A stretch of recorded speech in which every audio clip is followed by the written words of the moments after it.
तत्वदर्शी संत रामपाल जी महाराज जी से दीक्षा प्राप्त कर चुके हैं तथा उनके द्वारा बताए गए भक्ति मार्ग पर चल रहे हैं। सर नमस्कार।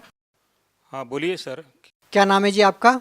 मेरा वर्तमान जो नाम है राजेश मदनलाल भावसार, और इसके पहले मुझे रस सिद्ध योगीराज राजेश अद्वैत इस नाम से लोग जानते थे। सर आपकी क्या कहानी है? आज आप कैमरे के सामने आए हैं अपनी कहानी को लेकर के। बड़े बड़े साइंटिस्ट आपसे मिल चुके हैं, बड़े बड़े सिद्ध लोग आपसे मिल चुके हैं, लाखों की तादाद में अभी भी जो आज के जो साधु संत जिनको लोग मानते हैं, आज के जो साधु संत हैं वो आपसे मुखातिब होने के लिए, मिलने के लिए आतुर रहते हैं। सर आपकी क्या कहानी है, क्या बताना चाहेंगे आप?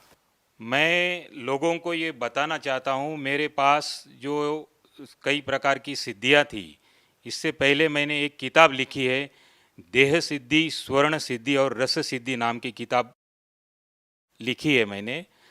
क्या सर आप इसको कैमरे में दिखा सकते हैं? ये मेरी किताब है, देह सिद्धि, स्वर्ण सिद्धि और रस सिद्धि नाम की जो किताब है, इसको मैंने लिखी है। और ये मेरा आखिरी में ये फ़ोटो भी है। इसको ये जगत विख्यात रस सिद्ध योगीराज राजेश अद्वैत ये नाम से लोग मुझे पहचानते थे। इसके आप ये फ़ोटो देख सकते हैं। इसके पहले मेरी किस प्रकार की दाढ़ी थी, लोग मुझे मेरे चरण स्पर्श करके, ये पंडित लोग मेरे से आज जो लेके जाते थे वो मैं रहस्य आपके सामने खोल रहा हूँ। आप एक देख सकते हैं कि ये जो मेरे हाथ में जो चीज़ है, ये संसार की अत्यंत दुर्लभ वस्तु मानी जाती थी। इसको शास्त्रों में और पुराणों में कहा है कि मृदुहा कोटिगुणम फल प्राप्ति स्वर्णलिंगा, स्वर्णात् कोटिगुणम फल प्राप्ति बाणलिंगा, बाणात् कोटिगुणम फल प्राप्ति नर्मदेश्वर लिंगा और नर्मदेश्वरात् कोटिगुणम फल प्राप्ति पारदेश्वर लिंगा। इसके आगे ये भी कहा है कि रसात् परतरम लिंग न भूतो न भविष्यति। इसका तात्पर्य ये कि सारा संसार आज जो शिवलिंग की पूजा कर रहा है, जिसको ये बताया जाता है कि मिट्टी से जो बना शिवलिंग होता है उससे करोड़ों गुना पुण्य फल प्राप्ति सोने के शिवलिंग के पूजन से प्राप्त होती है। इस श्लोक का अर्थ बता रहा हूँ मैं आपको। और सोने से करोड़ों गुना पुण्य फल प्राप्ति, जो दूसरे ग्रह से जो उल्का आती है उसका जो पत्थर, उस पत्थर से जो लिंग बनाया जाता है उससे करोड़ों गुना पुण्य फल प्राप्ति होती है। और उससे भी करोड़ों गुना पुण्य फल प्राप्ति जो नर्मदा नदी में निसर्गता तैयार हुआ मिलता है उससे प्राप्ति होती है। और उससे भी करोड़ों गुना पुण्य फल प्राप्ति ये जो पारे से बना हुआ संसार का अत्यंत दुर्लभ पारद शिवलिंग, ये जो आपको दिखा रहा हूँ, इससे प्राप्त होती। इसको कहा है शास्त्रों में कि रसात् परतरम लिंग न भूतो न भविष्यति। ये पारे का शिवलिंग है, आप देख सकते हैं। सर इसकी महत्वता क्या है? आपने जो ये बनाया है शिवलिंग, सर इसकी महत्वता क्या है? पारा मतलब कौन सी धातु है, मतलब क्या है इसकी कहानी? सर मैं आपको दिखाता हूँ पारा, एक मिनट में। ये जो आप देख रहे हैं सर, कि ये जो है ना, ये इसको मर्क्यूरी बोला जाता है और ये हाथ में नहीं उठाया जाता है। इसको जो है भगवान शिव का वीर्य कहा है। ये जो देख रहे हैं आप, ये जो बिजली के समान तेजस्वी अत्यंत दैदीप्यमान जो पदार्थ देख रहे हैं, इसको भगवान शिव का वीर्य बताया है। और ये संसार का अत्यंत दुर्लभ वस्तु और पूर्ण पृथ्वी तल पर एक जीवित धातु माना जाता है इसको। और वैज्ञानिक दृष्टिकोण से भी इसको अलाइव मेटल कहा गया है। इसमें सभी धातुओं को समाने की क्षमता है इसमें। और इससे बना ये शिवलिंग है जो आज संसार का अत्यंत दुर्लभ माना जाता है। मगर जिस दिन से मैंने संत रामपाल जी महाराज की किताब पढ़ी, उसमें दिया है कि अंधश्रद्धा भक्ति खतरा ये जान, ये जो किताब पढ़ी उसमें पारस या अनेक शिवलिंग के बारे में जो बताया है, कि मैं भी इस प्रकार का पहले जानता था कि ये ब्रह्मा और माया का मिलन है, इस प्रकार मैं समझता था। यानी हम लोग पूजा किस चीज़ की कर रहे हैं और क्या चीज़ की पूजा करना चाहिए, इस प्रकार का ज्ञान संत रामपाल जी महाराज की किताब पढ़ने से मिला।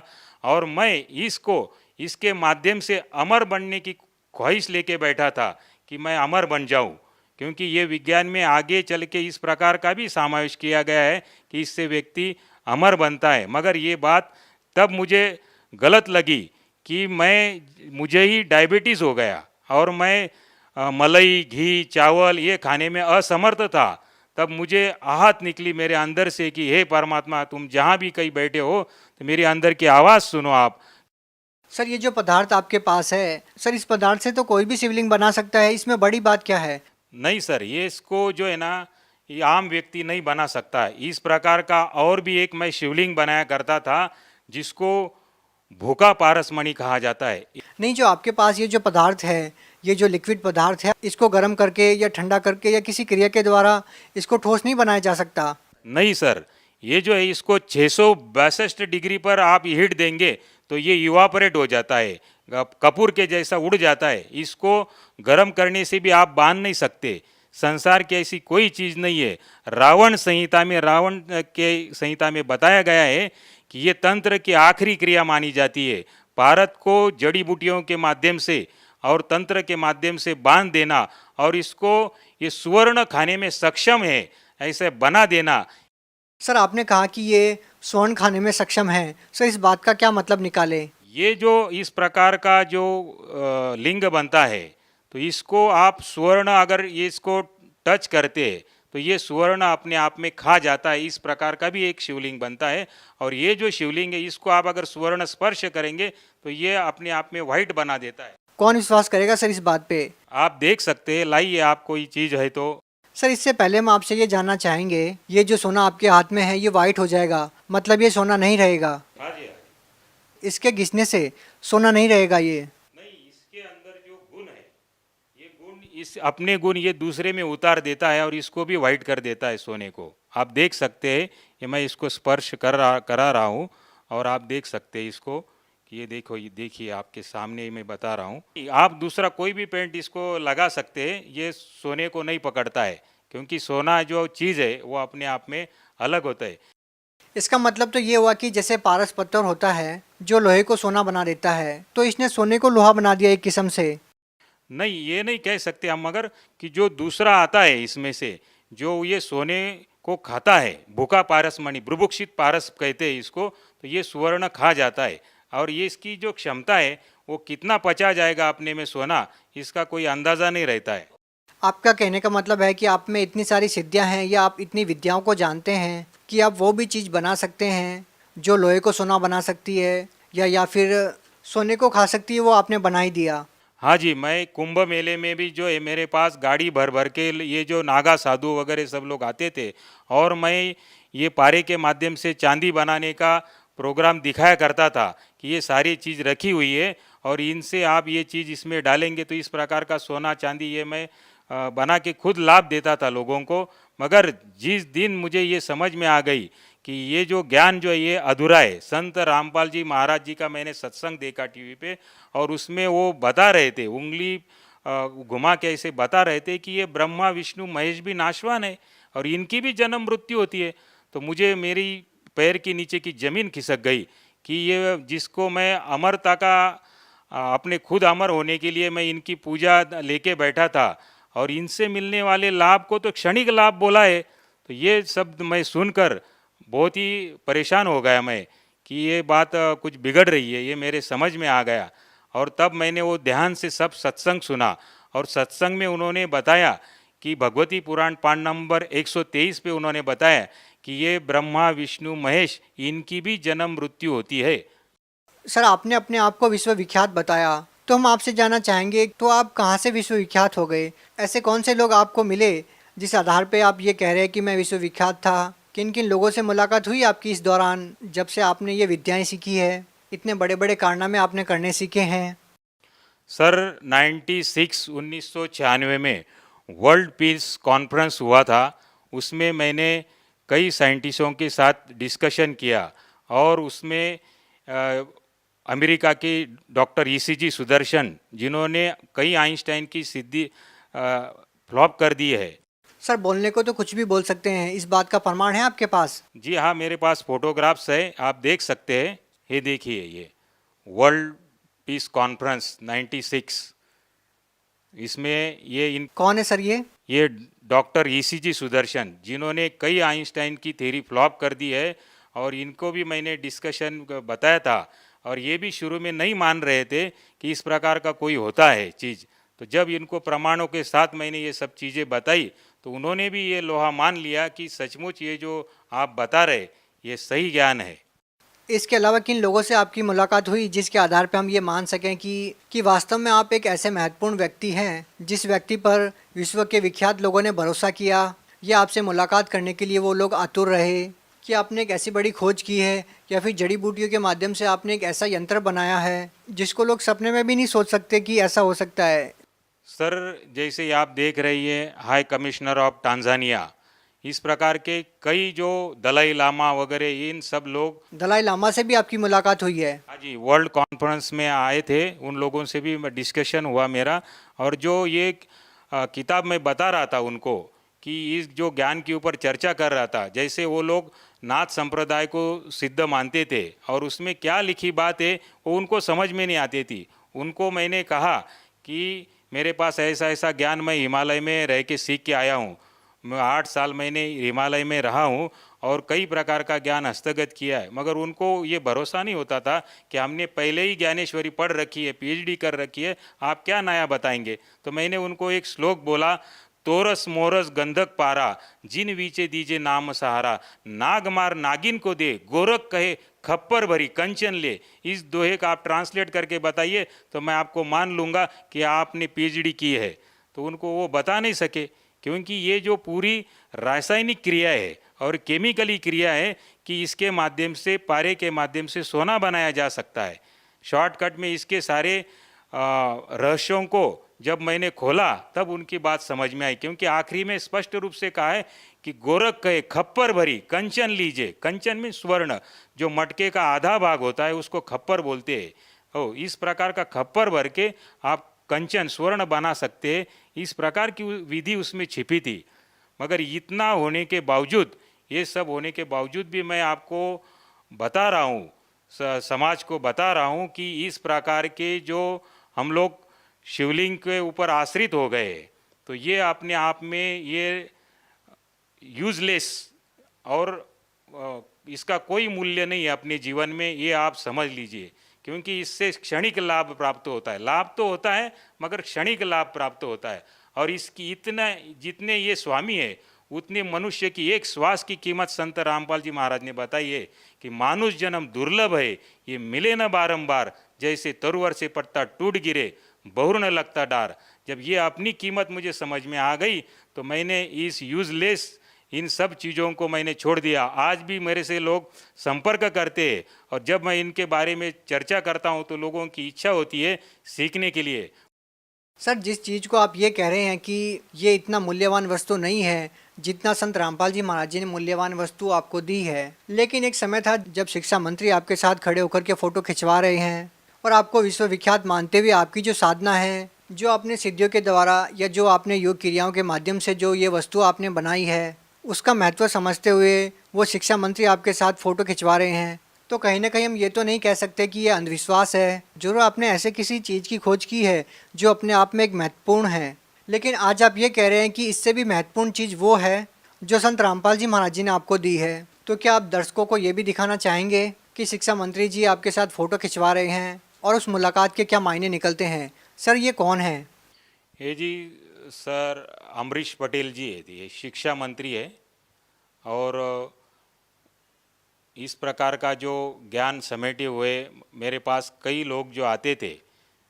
सर देखिए, ये तो शिक्षा मंत्री है, लोगों तक शिक्षा पहुंचाने का कार्यभार इनके ऊपर है, ये भी आपके साथ खड़े हैं, तो कहीं ना कहीं ये तो मान सकते हैं हम कि ये अंधविश्वास तो है नहीं, ना ही हम ये कह सकते हैं कि ये आम समाज के लिए यूजलेस चीज़ है। तो इनके साथ जब आपकी बातचीत होती है तो क्या बातचीत होती है आपकी इनसे, और आप इनको भी क्या संदेश देना चाहेंगे? ये भी अपने आप में ये माने बैठे थे कि ये जो चीज़ है यही लास्ट स्टेज है किसी भी वस्तु को एक ऐसे मुकाम पर पहुंचने के लिए जिससे लोगों को प्रभावित किया जा सके। सर, मुझे परमात्मा चाहिए था और इन सब चीज़ों से परमात्मा प्राप्त नहीं हो सकता है, ये मेरे ध्यान में बात आ गई। और जब मैंने ये संत रामपाल जी महाराज का ज्ञान बारकाई से अध्ययन किया, क्योंकि इसके पहले मैं तो सारा कुछ पढ़ चुका था, आयुर्वेद, कर्मकांड, ज्योतिष, मीमांसा, पराविज्ञान, पारद विज्ञान, कई प्रकार की सिद्धियों को कर चुका था।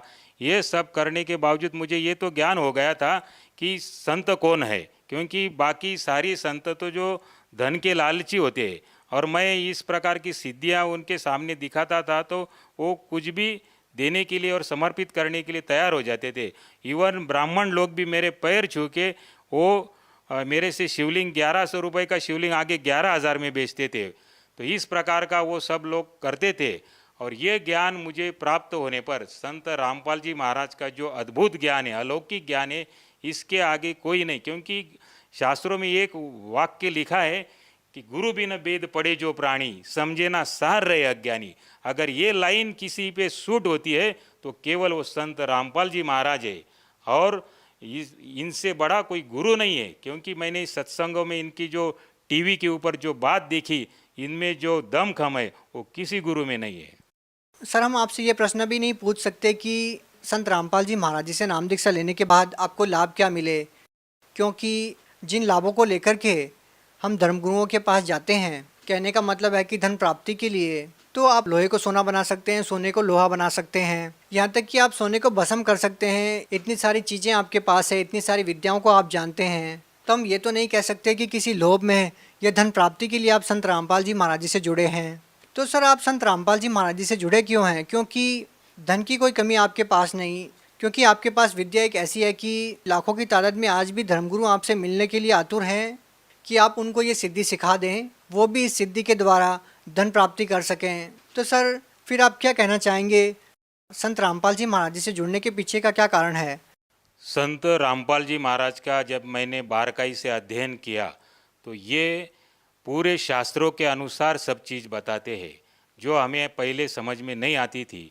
क्यों इन्होंने वो बारकाई से सब बताया है कि गीता अध्याय 7 उसमें 12 से 15 में बताया उन्होंने कि रजोगुण ब्रह्मा जी, सतुगुण विष्णु जी, तमोगुण शिव जी, इनसे मिलने वाले क्षणिक लाभ के ऊपर जो मनुष्य प्राणी इन पे आश्रित है वो मूढ़ है, वो मूर्ख है, वो मनुष्यों में नीच है, और वो राक्षस तत्व का जान। इस प्रकार की जो इस गालियाँ ही समझो, ये मेरे को अपने आप में बहुत लग गई। और जिसको ये लग जाती है तो वो अपने आप में ये बदल जाता है।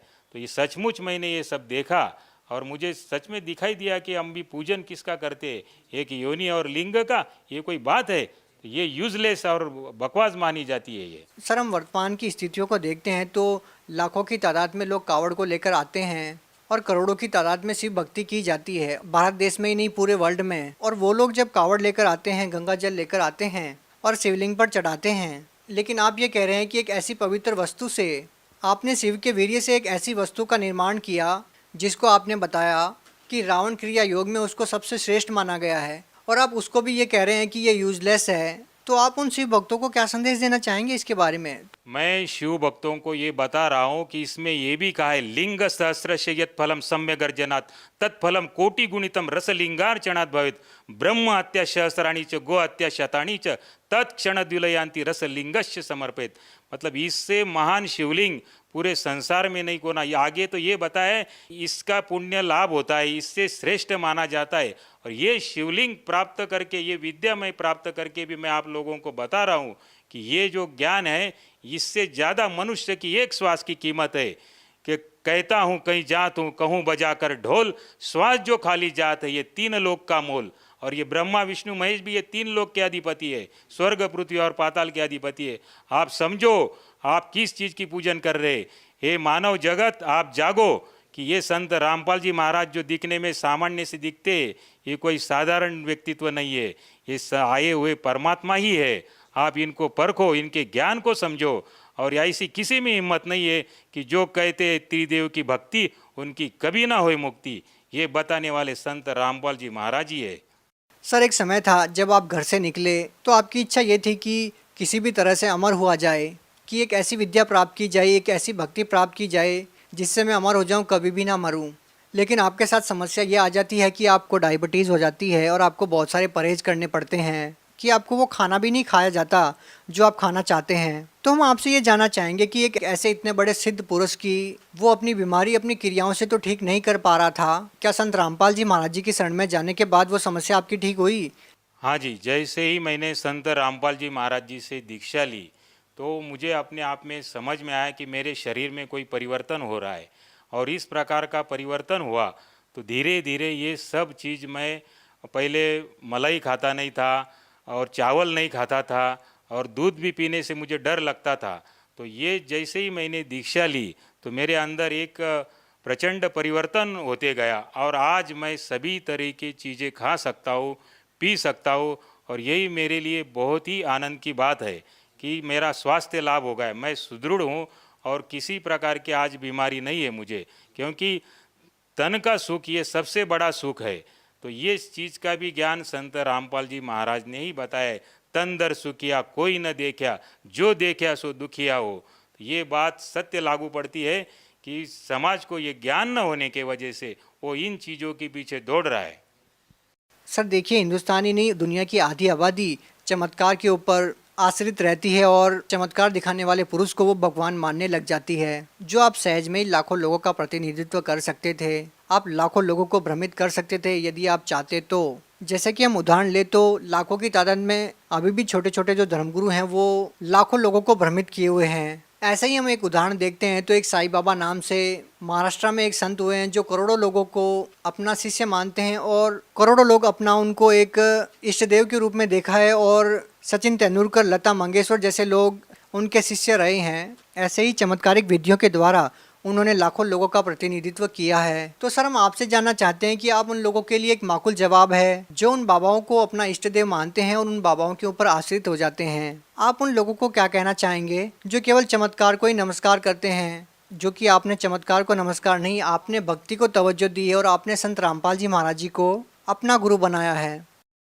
सर, संत रामपाल जी महाराज में जो बात है वो आज तक किसी धर्मगुरु ने ये बात दिखाई नहीं, क्योंकि उन्होंने जो भी बात बताई है पूरा भगवत गीता के अनुसार, वेद शास्त्रों के अनुसार, उसमें उन्होंने ये बताया कि कबीर देव ये भगवान है, ये सोम प्रभु है, अमर परमात्मा है।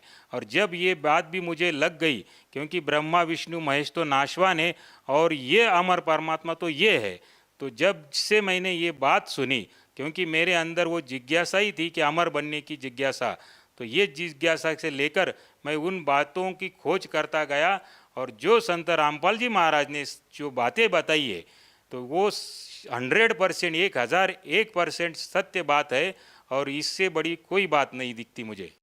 सर इसमें कोई संदेह नहीं है कि आपके अनुभव को सुनकर के लाखों की तादाद में लोग प्रभावित होंगे, लेकिन साथ में ही उनके जहन में सवाल ये भी आएगा कि जिस संत से आप जुड़े हैं वो अभी जेल में है, तो वो कैसे वो उस संत से नाम दीक्षा ले सकते हैं जो जेल में है? वो कैसे उन लोगों के जो कष्ट हैं, उनके जो दुख हैं वो दूर कर पाएंगे?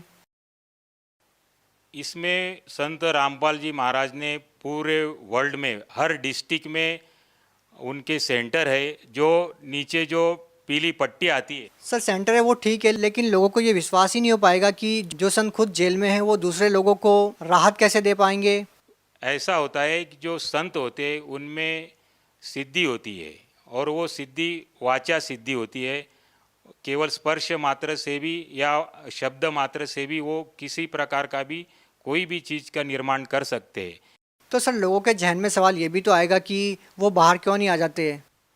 ये एक तरीका होता है कि किस प्रकार क्या चीज़ करनी है वो संत ही समझ सकते हैं। बाहर आने का मतलब ये तो नहीं कि वो कुछ कार्य नहीं कर रहे, वो वहाँ बैठे बैठे ही सब कार्य कर सकते हैं। और तत्व ज्ञान के हिसाब से या दिव्य दृष्टि से अगर हम देखा जाए तो ये जिस ब्रह्मांड में हम लोग रह रहे, तो ये ब्रह्मांड ही हम त्रिगुणमयी माया से बंधा हुआ है और सभी हम लोग जेल में हैं और इस जेल से ही छुटवाने के लिए वो आए हैं।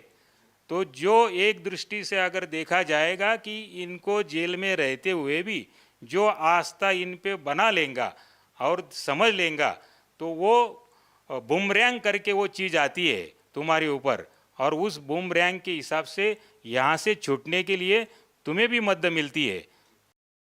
सर आपने स्वर्ण भस्म यंत्र का निर्माण किया, आपने क्या आपने इसके अलावा भी कोई ऐसा यंत्र बनाया अपनी सिद्धियों के द्वारा, जो आपकी विद्या थी उनके द्वारा? हाँ जी सर, ये जो आज देख रहे पूरा सभी गुरु इस यंत्र के ऊपर अपना महत्व जमा लेते हैं। इसको महालक्ष्मी यंत्र का श्री यंत्र कहा जाता है और इसमें भी क्या चीज़ छिपी है, इसमें इस महालक्ष्मी के भी यंत्र में हिरण्यवर्णाहरणी जात वेदो त्वाम लक्ष्मी आओ, तो इसमें भी पारे के माध्यम से सुवर्ण क्रिया करने की विधि छिपाई गई है और वो किसी को न मालूम होने की वजह से लोग इसको घी का दीपक लगाते हैं और इसका पूजन करते हैं। ये यूजलेस है। तो उसमें क्रियाओं को समझ के और उसके अनुसार करने से, और ये सभी चीज़ें जो है तो किसी को वो समझ में नहीं आती है, तो इसलिए गुरु संसार में करना आवश्यक है। सर आपने जो यंत्र बनाया था उस यंत्र ने सोने की धातु को अपने रंग में बदल दिया, लेकिन सर लोगों को शंका ये हो सकती है कि आपके हाथ में कोई और वस्तु हो या आपने जिस सोने को वाइट किया है वो वाइट वस्तु कुछ और हो। तो लोग आपसे ये ज़रूर जानना चाहेंगे कि अगर वो सोना आपके पास लेकर आते हैं तो क्या उस धातु से आप उसको भी वाइट कर सकते हैं? हाँ जी, बिल्कुल, कभी भी कहीं भी ये चीज़ हो सकती है। तो आपके जो कहने का मतलब है कि आपने अभी तक जो क्रियाएं की, आपने जो विद्या सीखी वो बिल्कुल यूजलेस है और सही जो चीज़ है वो संत रामपाल जी महाराज जो भक्ति बता रहे हैं वो है। हाँ जी, बिल्कुल ये ऐसा ही है, क्योंकि संत रामपाल जी महाराज ने जो जो बातें बताई है आज तक संसार में किसी गुरु ने नहीं बताई है। उन्होंने गुरु ग्रंथ साहिब के अनुसार भी सिद्ध कर दिया कि हक्का कबीर करीम तू बे एब परवरदिगार, कि ये कबीर साहेब ये सोम परमात्मा है और ये अमर परमात्मा, यही परवरदिगार है। सर आपने शिव भगवान को मानने वाले लोगों को एक संदेश दिया कि आप जो साधनाएं कर रहे हैं वो साधनाएं करने की नहीं है, संत रामपाल जी महाराज जी से नाम दीक्षा लो। तो क्या ये माना जाए कि संत रामपाल जी महाराज शिव भगवान की या देवी देवताओं की भक्ति छुड़वाते हैं? नहीं, संत रामपाल जी महाराज तो ये बताते हैं कि जैसे तहसीलदार साहेब है, कलेक्टर साहेब है, मंत्री साहेब है, मुख्यमंत्री साहेब है, प्रधानमंत्री साहेब है और राष्ट्रपति साहेब है, तो ये भी अपने स्तर के साहेब है। साहेब यानी स्वामी, प्रभु है ये। और तहसीलदार को अगर हम राष्ट्रपति कहेंगे तो ये बात गलत हो जाती। वो इतना ही समझा रहे कि तुम तहसीलदार को तहसीलदार ही साहब बोलो। तो ये जो है ये अपने स्तर के प्रभु है, तीन लोक के अधिपति, तीन लोक के भगवान है। सर संत रामपाल जी महाराज जो है देवी देवताओं की भक्ति छुड़वाते नहीं है, तो ये तो उन देवी देवताओं के मंत्र प्रदान करते हैं जिससे ये देवी देवता भी किस प्रकार लाभ पहुंचा सकते हैं। लेकिन सर लोग मंत्र तो कर रहे हैं ना, ओम नमः शिवाय वगैरह, भक्ति तो कर ही रहे हैं। तो ये जो है ये मंत्र शास्त्र प्रमाणित नहीं है। संत रामपाल जी महाराज भगवत गीता खोल के बताते हैं कि उसमें तो केवल बताया मुझ माम ब्रह्म का केवल ओम एकाक्षरीति मंत्रम, उसमें बताया कि वो बताते हैं कि संत रामपाल जी महाराज बताते हैं कि ओम मंत्र इसमें बताया, फिर ओम नमः शिवाय कहाँ बताया है। तो आपके कहने का मतलब ये है कि संत रामपाल जी महाराज जी देवी देवताओं के जो मंत्र बताते हैं वो शास्त्रों के अनुसार है और उन्हीं मंत्रों को करने से देवी देवता लाभ दे सकते हैं। जी हाँ, बिल्कुल, संत रामपाल जी महाराज जो बता रहे उन्हीं के अनुसार भक्ति करने से ही लाभ होगा। अंत में सर आप भगत समाज को क्या संदेश देना चाहेंगे? मैं समाज को ये प्रार्थना कर रहा हूँ, हृदय से प्रार्थना कर रहा हूँ कि आप इन चीज़ों के पीछे ना दौड़े, ये शिवलिंग के पीछे ना दौड़े, क्योंकि इससे संसार की श्रेष्ठतम वस्तुएं मैंने निर्माण कर रखी थी और इसके ऊपर कोई चीज़ नहीं है। और इसके बावजूद मैं आपको बता रहा हूँ कि इतनी कीमत, उससे ज़्यादा कीमत तो मनुष्य के एक श्वास की है।